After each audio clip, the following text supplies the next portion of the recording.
Selamat pagi, perkenalkan saya Imadi Surya Vedo Wirananda dengan NIM 1902611167, dokter muda, anestesi Fakultas Kedokteran Universitas Udayana, RSUP Sanglah, periode 8 sampai 21 Juni 2020. Pada kesempatan ini, saya akan membawakan materi tentang kedokteran perioperatif, di mana kedokteran perioperatif adalah spesialisasi multidisipliner yang terdiri dari praktisi klinis yang dapat mengenali dan memenuhi keperluan medis yang kompleks dari pasien yang terpapar risiko dari tindakan pembedahan. Hal ini dapat dicapai melalui intervensi sebelum atau pra, selama atau durante, dan sesudah atau pasca operasi. Yang pertama, praoperatif, yaitu evaluasi dan persiapan pra-anestesi. Periode praoperatif meliputi evaluasi dan persiapan praoperatif, di mana evaluasi praoperatif meliputi anamnesis. Anamnesis berdasarkan Secret 7 dan Fundamental 4 yang berisikan riwayat penyakit sekarang pasien, riwayat penyakit terdahulu, baik itu riwayat penyakit, riwayat pembedahan, atau pembiusan. Lalu riwayat penyakit dalam keluarga, serta riwayat sosial. Dilanjutkan dengan pemeriksaan fisik dari status tanda-tanda vital dan pemeriksaan status general, pemeriksaan head to toe. Dilakukan juga pemeriksaan penunjang, contohnya pemeriksaan urin, pemeriksaan darah lengkap, pemeriksaan lumbal fungsi, dan sebagainya. Dan dilakukan kesimpulan, serta dilakukan penjelasan kepada pasien atau KIE. Untuk persiapan praoperatif, dilakukan persiapan di bangsal, ruang persiapan, dan kamar operasi. Evaluasi praoperatif wajib dilakukan menggunakan checklist agar mempermudah, seragam, dan terstruktur. Dimulai dari poli atau bangsal atau IGD, lalu ke kamar operasi, dan sesaat sebelum dibius.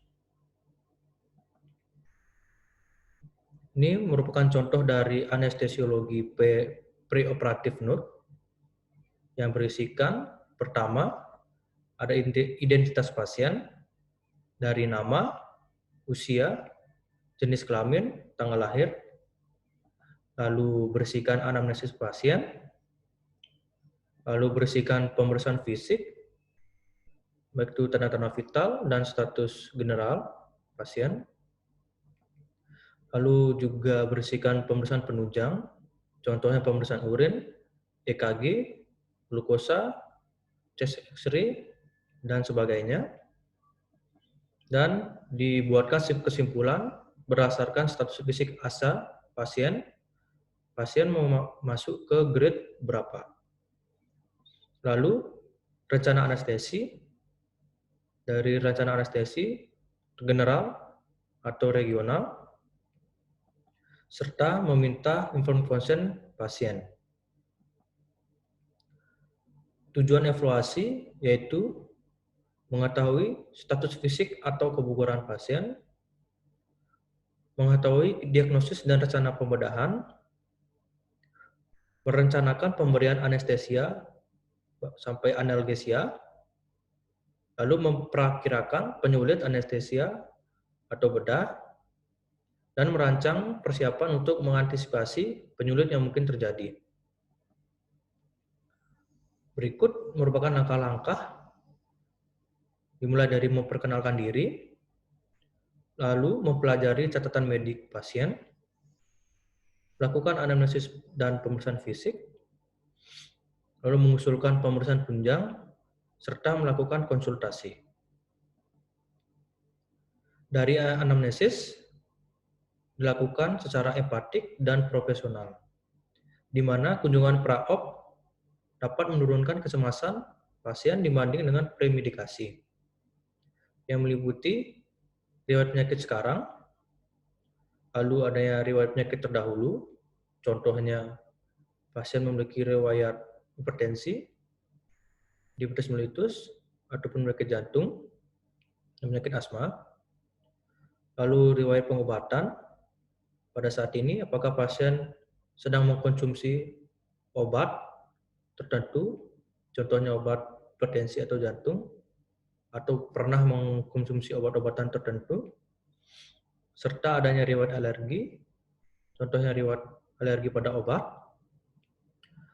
lalu riwayat operasi, ditanyakan juga apakah pasien pada saat ini merupakan operasi yang pertama kali atau pernah dilakukan operasi sebelumnya, serta ditanyakan juga riwayat pembiusan pada pasien, apakah ini merupakan pertama kali pasien dibius, dan letak pembiusan, contohnya pembiusan pada punggung, serta riwayat sosial pasien. Dari pemeriksaan fisik dilakukan untuk menunjang dari anamnesis yang kita dapatkan, dari status present, berat dan tinggi badan pasien, untuk mendapatkan indeks massa tubuh, lalu tanda-tanda vital, contohnya dari tekanan darah, lalu laju nadi, respirasi rate, serta termasuk dari skala nyeri pasien. Lalu untuk masuk ke sistem organ, berikut dari B6, yaitu brain, breathing, blood, bowel, bladder, bone and skin. Dan dilakukan dengan cara inspeksi, perkusi, palpasi, serta auskultasi. Lalu juga dilakukan pemeriksaan khusus yang dilakukan sesuai prosedur, misalnya ETT ataupun fungsi lumbar. Nah, sistem organ yang B6 tadi meliputi adanya brain, itu mengecek dari kesadaran pasien menggunakan glaucoma scale, GCS, yaitu di mana GCS terdiri dari E, yaitu I, V, verbal, dan M, motorik, di mana totalnya didapatkan total 15 pada pasien yang normal atau komposmetis, di mana masing-masing terdiri dari E-nya totalnya maksimal 4, V dengan total 5, dan M dan motorik dengan total 6. Lalu juga refleks pupilnya untuk mengetahui dari apakah fungsi dari batang otak masih baik atau tidaknya. Lalu dari breathing, dilakukan inspeksi pada mulut, hidung, dan leher, frekuensi dan pola nafas, serta suara tambahan dari nafas, contohnya adanya suara nafas wheezing ataupun ronki. Dari blood, tekanan darah, laju nadi, serta suara jantung. Apakah ada suara jantung tambahan atau adakah suara dari murmur. Pada bowel, apakah ada distensi, stroma, bising usus meningkat ataupun menghilang, lalu apakah ada tanda-tanda penumpukan cairan atau asites. Dari bladder, kita evaluasi dari warna dan volume urin, serta keluhan pada BAK pasien. Contohnya, BAK dengan adanya nyeri, ataupun BAK dengan tidak tuntas. Dari bone and skin, itu dievaluasi dengan skor Malampati. Untuk pemeriksaan khusus, yaitu pemasangan ETT, dievaluasi di gigi, kemampuan membuka mulut pasien, serta ukuran lidah, leher pendek dan kaku, dan dievaluasi apakah ada tumor pada jalan nafas. Pada fungsi lumbar, dievaluasi apakah ada infeksi di kulit sekitar, kelainan bentuk tulang vertebra, tanda-tanda peningkatan TIK, serta gangguan pembukaan darah. Dari pemeriksaan penunjang, tidak semua rutin dilakukan. Itu sesuai dengan indikasi. Contohnya, pada pasien dengan fisik normal yang dilakukan operasi kecil sampai dengan sedang, dilakukan pemeriksaan penunjang berupa hematologi dan hemostasis rutin. Lalu pada pasien dengan fisik normal yang dilakukan operasi besar, dilakukan pemeriksaan penunjang, hematologi dan hemostasis rutin, serta fungsi hati dan ginjal, glukosa darah, serta fototoraks. Nah, pada tambahan pada usia seseorang yang di atas 40 tahun dilakukan EKG. Serta pada pasien dengan fisik tidak normal dilakukan sesuai dengan indikasi. Nah, untuk kesimpulan evaluasi sesuai dengan status fisik ASA, di mana status fisik ASA terbagi menjadi grade 1, 2, 3, 4, 5, 6, dan ditambahkan E. Di mana grade 1 pasien sehat normal, grade 2 pasien dengan penyakit sistemik yang ringan, grade 3 pasien dengan penyakit sistemik yang berat, grade 4 pasien dengan penyakit sistemik yang dapat mengancam kehidupan pasien, grade 5 pasien yang tidak dapat atau kemungkinan tidak dapat bertahan hidup tanpa dilakukannya operasi. Lalu ada grade 6, pasien dengan kematian batang otak di mana akan dilakukan donor organ. Serta ditambahkan E jika prosedurnya emergensi, contohnya 2E. Di mana hal ini akan berfungsi untuk melihat apakah ada penyulit atau prognosis dari pembiusan atau pembedahan, memilih obat anestesik, lalu mempersiapkan alat atau obat untuk mengatasi penyulit. Persiapan praoperatif. Persiapan rutin dan khusus meliputi dari poliklinik atau bangsal, kamar operasi, kamar persiapan, serta kamar operasi. Persiapan di bangsal, itu persiapan rutin, dilakukan KIE dan meminta dari informed consent pasien, di mana kita jelaskan kepada pasien penyakit yang diderita, serta rencana pembedahan ataupun pembiusan yang akan dilakukan nanti kepada penyakit yang pasien alami. Setelah itu kita meminta informed consent dari pasien berupa tanda tangan bahwa menandakan bahwa pasien mengerti apa yang kita jelaskan serta pasien setuju untuk dilakukannya pembedahan atau pembiusan. Selanjutnya dilakukan pengosongan lambung, yaitu puasa, demi mencegah aspirasi intraoperasi yang biasanya dilakukan 8 jam sebelum operasi.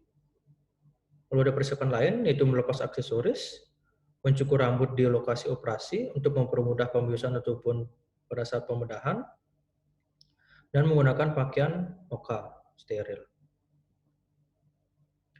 Persiapan di bangsal, yaitu persiapan khusus, melakukan koreksi atau terapi penyulit.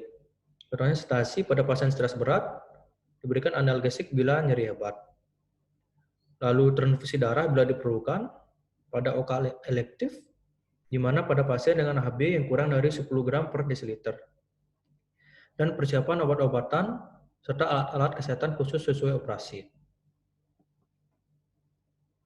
Persiapan di kamar persiapan, yaitu memeriksa identitas pasien, cocokkan dengan rekam medis agar tidak tertukar pasiennya, lalu memasang aksas intravena, mengevaluasi ulang tanda-tanda vital, lalu memberikan obat premedikasi meliputi sedatif, analgesik opiat, antikolinergik, antagonis H2, serta antiemetik.